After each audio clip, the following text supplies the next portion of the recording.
আমাদের প্রধান কাজ।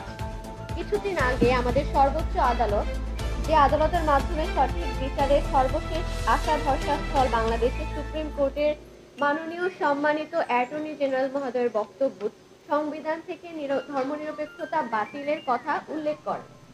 এর পরিপ্রেক্ষিতে এবং আমাদের সনাতন নেতৃবৃন্দের মিথ্যা ও বানোয়াট মামলায় অযথা হয়রানির গ্রেফতারের তীব্র প্রতিবাদ ও নিন্দা জানিয়ে আজ আমরা আপনাদের সামনে উপস্থিত হয়েছি। সম্মানিত প্রিয় সাংবাদিক ভাইরা, ধর্মনিরপেক্ষতা শব্দটির বিস্তৃত অর্থ রয়েছে, তবে ধর্মনিরপেক্ষবাদ বলতে সাধারণত রাষ্ট্র ও ধর্মকে পৃথক রূপে প্রকাশ করাকে বোঝায়। এক্ষেত্রে রাষ্ট্রকে ধর্ম বা ধর্মীয় রীতিনীতির বাইরে থেকে পরিচালনা করাকে বোঝানো হয়েছে। রাষ্ট্রের আইন কোনো নির্দিষ্ট ধর্মের উপর নির্ভরশীল থাকে না। এছাড়া ধর্মনিরপেক্ষ রাষ্ট্রে ধর্মীয় স্বাধীনতাকে গুরুত্ব দেওয়া হয়।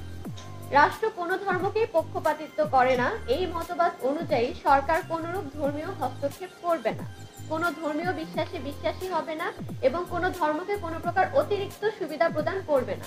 কাউকে ধর্ম পালনে বাধ্য করা হবে না। সকল ধর্মের মানুষ সমান সুযোগ সুবিধা এবং অধিকার ভোগ করবে। ধর্মনিরপেক্ষ রাষ্ট্রে রাজনৈতিক সিদ্ধান্তগুলো তথ্য এবং প্রমাণের উপর নির্ভর করে, কোনো ধর্মীয় বিশ্বাসের উপর নয়।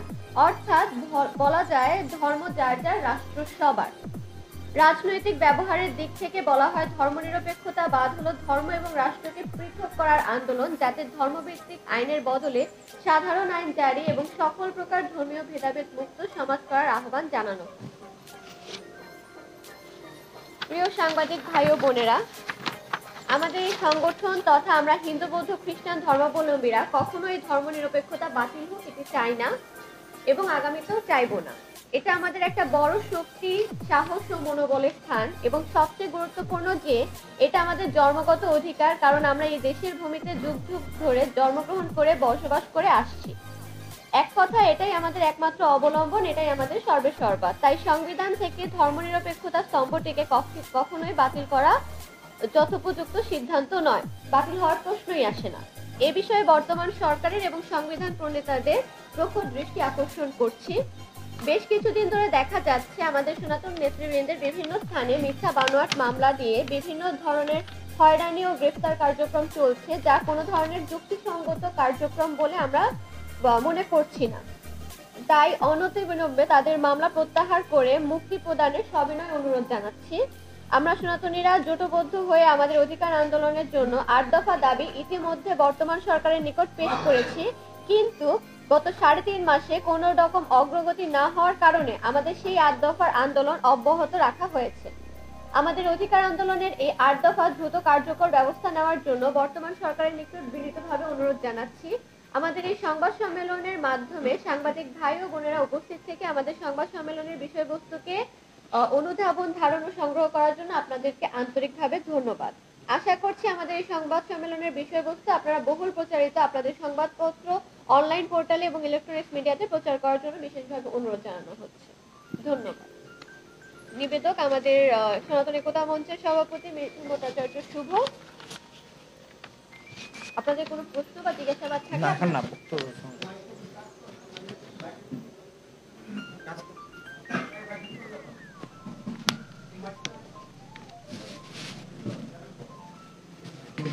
এই দাদা শুরু করেন।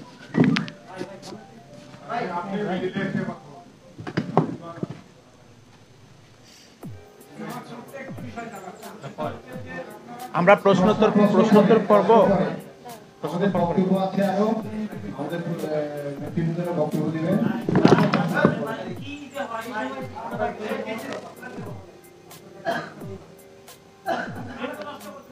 এখন আপনাদের সামনে বক্তব্য তুলে ধরবেন আজকের এই সনাতন একতা মঞ্চের প্রতিষ্ঠাতা। তিনি এই সংগঠনটি প্রতিষ্ঠা করেছেন তিনি বক্তব্য রাখবেন আপনাদের সামনে। আপনার মাইকটা দেন।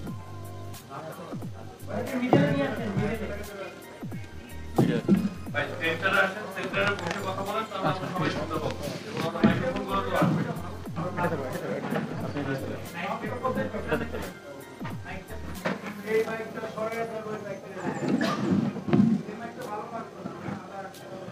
ঠিক আছে, কাজ করে, কাজ করে।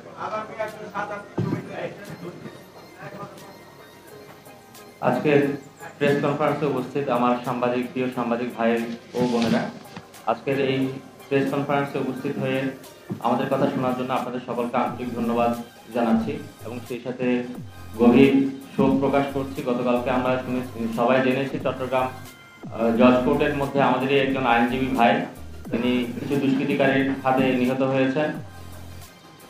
বস্তুতপক্ষে তার পরিবারের জন্য সমবেদনা প্রকাশ করার ভাষা আমাদের কাছে নেই। তারপরেও তার আত্মার শান্তি কামনা করছি এবং সেই সাথে তাকে যে সমস্ত দুষ্কৃতিকারীর হাতে তিনি নিহত হয়েছেন তাদেরকে দ্রুত বিচারের আওতায় আনার দাবি জানাচ্ছি। আপনারা সকলেই জানেন বাংলাদেশের প্রতিষ্ঠা লগ্নে আমরা 1971 সালে যখন যুদ্ধে গিয়েছিলাম তখন একটি ধর্মনিরপেক্ষ জাতি এবং ধর্মনিরপেক্ষ রাষ্ট্র তৈরির বিনির্মাণের জন্য আমরা স্বপ্ন নিয়ে আমরা মুক্তিযুদ্ধে গিয়েছিলাম এবং 2024-এ যখন আমরা স্বপ্ন দেখেছিলাম একটি বৈষম্যহীন বাংলাদেশ প্রতিষ্ঠার জন্য, সেই বৈষম্যহীন বাংলাদেশের বিরাজমান সকল ধর্মের মানুষরা সমান অধিকার নিয়ে বসবাস করবে, সেই স্বপ্ন নিয়ে আমরা দেখেছিলাম 2024 সালে। কিন্তু কিছু ব্যক্তি যখন বাংলাদেশ থেকে বাংলাদেশের সংবিধান থেকে ধর্মনিরপেক্ষতাকে বাদ দেওয়ার কথা বলে তখন অবশ্যই বাংলাদেশের সংখ্যালঘু আর শুধুমাত্র হিন্দু নয়, হিন্দু, বৌদ্ধ, খ্রিস্টান, আদিবাসী হতে শুরু করে সকলেই মনে একটি গভীর উদ্বেগ এবং শঙ্কা প্রকাশ পায় এবং সেই লক্ষ্যে আজকে আমাদের এই সংবাদ সম্মেলন। বস্তুতপক্ষে বাংলাদেশের সনাতনী এবং সংখ্যালঘুদের সুরক্ষার জন্য আমাদের যে 8 দফা দাবি ছিল সেই 8 দফার বাস্তবায়ন না করে বাংলাদেশের সংবিধান থেকে যে ধর্মনিরপেক্ষতা নামে যে শব্দ রয়েছে সেই শব্দটি যদি বাদ দেওয়া হয় তাহলে রাষ্ট্রের কাছে বাংলাদেশের সংখ্যালঘু সম্প্রদায় তাদের অস্তিত্ব সংকটে পরিণত হবে, অস্তিত্ব সংকট হুমকিতে পড়ে যাবে বলে আমরা মনে করে থাকি। এই জন্য বাংলাদেশের সংবিধান থেকে ধর্মনিরপেক্ষতা বাদ যাক, এটা আমরা কখনোই কামনা করি না। আমরা এমন একটি বাংলাদেশ চাই যে বাংলাদেশে হিন্দু, মুসলিম, বৌদ্ধ, খ্রিস্টান আমরা সকলে সমান অধিকার নিয়ে এবং সমান সুযোগ নিয়ে আমরা বসবাস করব এবং পরস্পরের সাথে সম্প্রীতি এবং ভ্রাতৃত্ববোধ নিয়ে আমরা একটি সুখী সুন্দর বাংলাদেশ গঠন করব। আজকে আমাদের মাঝে আর রয়েছেন আমাদের মিঠুন ভট্টাচার্য শুভ, আমাদের সংগঠনের কেন্দ্রীয় সভাপতি, তিনিও তার বক্তব্য তুলে ধরবেন, সেজন্য তাকে অনুরোধ জানাচ্ছি। স্বামী মহেশ্বরানন্দ পুরী মহারাজ, প্রতিষ্ঠাতা সভাপতি, সনাতন একতা মঞ্চ। স্বামী মহেশ্বরানন্দ পুরী মহারাজ। আমি মহেশ্বরানন্দ পুরী মহারাজ।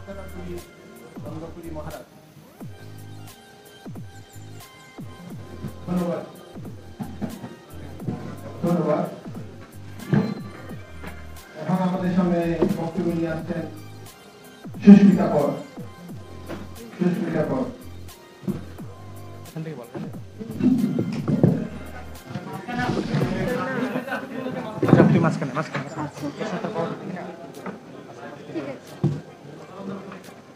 প্রশ্নোত্তর পরবর্তী আমাদের দুজন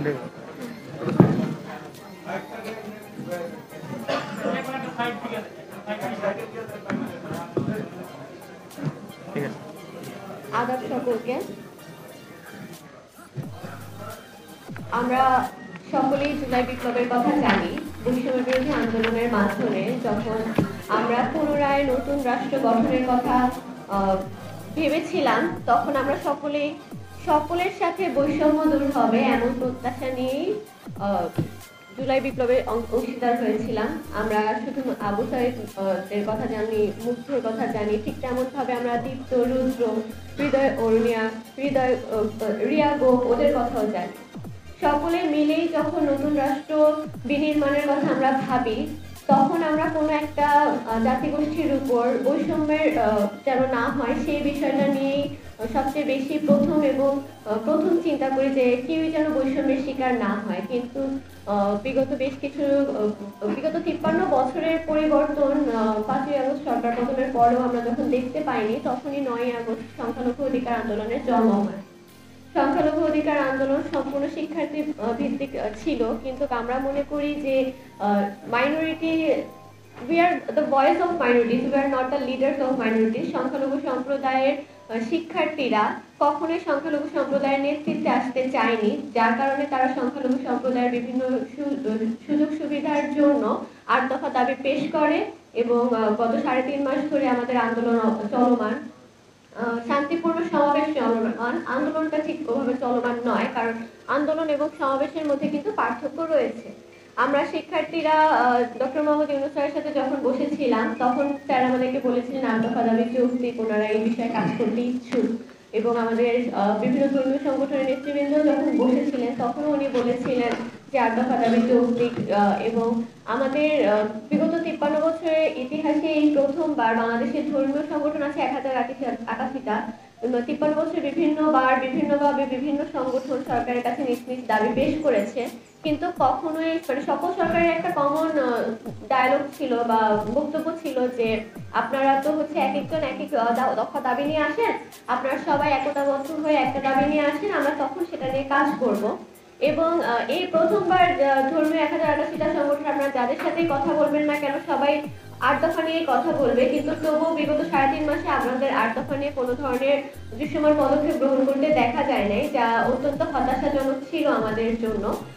এবং পরবর্তীতে যখন ধর্মনিরপেক্ষতা বাতিলের একটা কথা উঠে এবং পাশাপাশি আমাদের 8 দফা দাবি আন্দোলনের সাথে যারা যুক্ত তাদেরকে বিভিন্নভাবে হয়রানি করা হয়, মামলা দেওয়া হয়, তো তখন আমাদের মনে হচ্ছিল যে